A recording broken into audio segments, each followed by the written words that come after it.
කතාව ආරම්භ වන්නේ ඝන කැලෑවක ජීවත් වන තරුණ කෑදර වඳුරෙක් සොයාගත් පැණි රසම පළතුරු පිරුණු උස ගසක් වටාය. ඒ අසල ගංගේ සිටි බඩගිනි කිඹුලෙක් මේ වඳුර දිහා බලාගෙන සිටියේ. තමාගේ දක්ෂතාවයට සතුටු වූ වඳුරා කිඹුලාට පෙනෙනසේ ආඩම්බරෙන් පළතුරු කමින් ඒවා වනවනා සිටියේ. මෙම ආඩම්බරය සහ කෑදරකම නිසාම ඔහු ඉක්මනින් අනතුරකට මුහුණ දීමට හේතුවක් නිර්මාණය කරගත්තේ. වඳුරාගේ කෑදරකම සහ අතිරික්ත සතුට දුටු කිඹුලා වඳුරා රවටා ගැනීමට සැලසුම් කළේය. කිඹුලා ඉතා කරුණාවන්තව රඟපාමින් වඳුරාට ගඟින්න ගොඩට යන්නට උදව්වක් තමන්ගේ පිට උඩින් යන්නට පිරිනැමීය. කිඹුලාගේ මෙම මිත්‍රශීලී ආරාධනය අලුත් විනෝද ගමනකට ආසා කළ වඳුරාට මහත් ලොකු දෙයක් විය.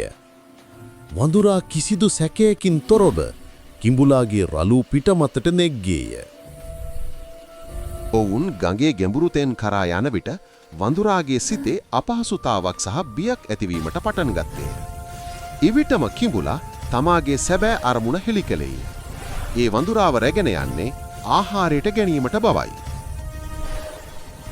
අනතුර තේරුම්ගත් ඉක්මන් බුද්ධියක් තිබූ වඳුරා ක්ෂණිකව බේරීමේ උපායක් කල්පනා කළේය.